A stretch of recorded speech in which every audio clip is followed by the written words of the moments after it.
What's up, family? Now listen, in today's video, I'm going to go over 5 practical ways that I have been saving more money in 2026. Yes, saving money is very important. While it may not be the biggest move that you can make in overall personal finance, it is definitely one of those surface moves that gets you one step closer to your goal. And right now, a lot of people are trying to figure out where all their money is going. A lot of people are trying to save as much as they can. They're trying to earn as much as they can. So let me give you 5 of the practical tips that I've been using for myself in every single daily second of my life. All right. And let's jump into the first one. This is one that you're not going to like. This is one that you're going to say, oh, this sounds so common. But I'm telling you guys, it's not that common anymore because you don't really notice it. Guys, fast food is killing your finances fast. That $11 at Wendy's, that $15 at Chipotle, that stuff is adding up. You do that multiple times a day, you're almost paying $60 to $70 a day eating out multiple times for fast food. Include the tips, and now you're really going over your budget. Guys, listen, this is the chance and time for you to start eating healthy.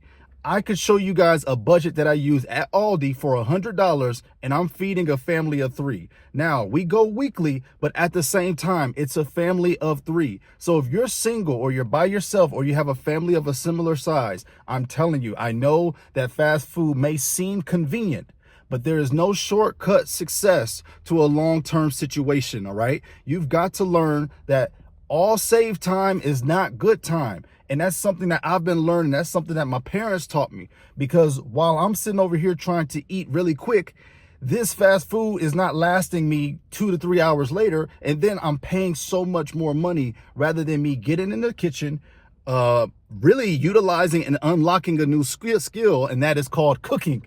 A lot of us need to get back acquainted with cooking and preparing our meals before work, because going to fast food restaurants, it is added up. And since the prices have increased, you tell me the math. How is going 10 here, 13 there, 12 there, 14 there? That's adding up whether you like it or not. So you're going to have to let McDonald's go for a second. You're going to have to put the Wendy's down. I see you with the Dave's Double, because I'll be getting the same thing. I'll be getting that Dave's Double, no onion. So now it's time to do no fast food, all right?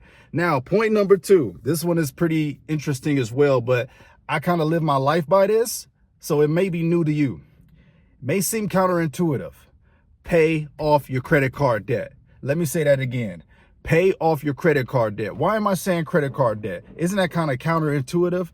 Won't I be spending money? Listen, guys, that minimum payment that you're making on your credit card is eating your money.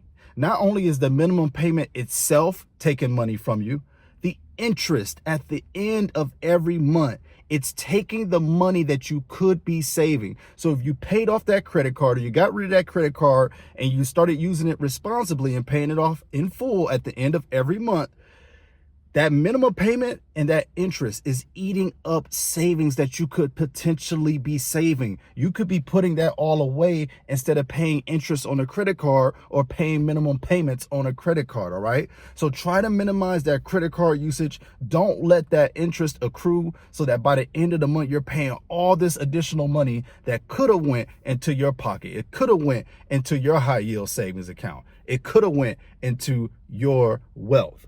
Now, number 3, this one is pretty funny that I have here. What you want to do is do less electronics. Sorry, I got stumbled there. Let's do less electronics, guys. You don't need the latest iPhone.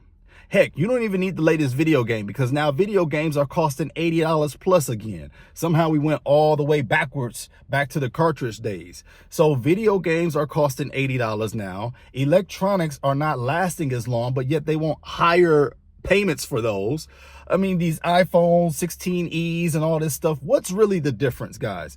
Get by with what you have. Start utilizing what you have the max. Somebody asked me what my cell phone camera was, and I said, guys, I'm using a cell phone, number 1, and it's an iPhone. It's an iPhone 16. I record my videos on the iPhone 16. So you don't need all this fancy equipment and all this fancy stuff sometime. That's just the propaganda working on you. That's just the marketing working on you. It's okay. They've mastered your psychology. technology, so it's not your fault. But that's why there's videos like mine that help you at least try to think about critically what you're about to buy, all right? So you're going to have to minimize your electronics. PlayStation 5s are $700 now. Nintendo is $500 and $600 now. TVs don't last. They break if you just touch them the wrong way, and they're $600 and $800 now. Guys, stop playing the electronic game.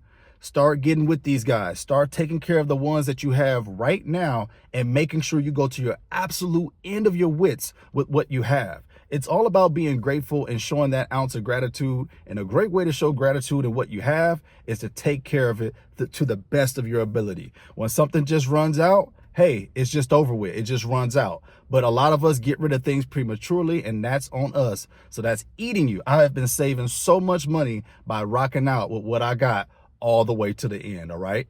So some of y'all not gonna like that because I'm bothering your entertainment. Also, subscription services. Subscription services are draining you silently. They're like a little like a little silent poison getting after you, all right? So you're going to have to minimize all of your subscription that you're doing. Try to go with one for the month. Try to maybe go for two if you have more than two, but start minimizing those subscriptions. Why don't you just give them a turn? This month can be Netflix. This month can be Hulu. This month can be Paramount. Try it that way. That's what's been helping me. It's a common sense one right here. Increase your income. Guys, sometimes you got to hustle, and sometimes you got to do a little bit more than what you've been doing recently. For me, I'm in all kind of hustles right now, guys. I'm in all types of side hustles while working a job, while working multiple jobs. Get another job if you have to. When it comes to this saving money game, sometimes you need a collection of variables to help you achieve your goal. If you want to save 5,000, 10,000, 15,000, you're going to have to go and do measures that helps that goal. So if getting an additional part-time job is the answer, maybe doing some Uber. Hey, it's summer. Maybe get out there old school, start cutting some grass. That'll be good for your health. That'll be good for your physicality.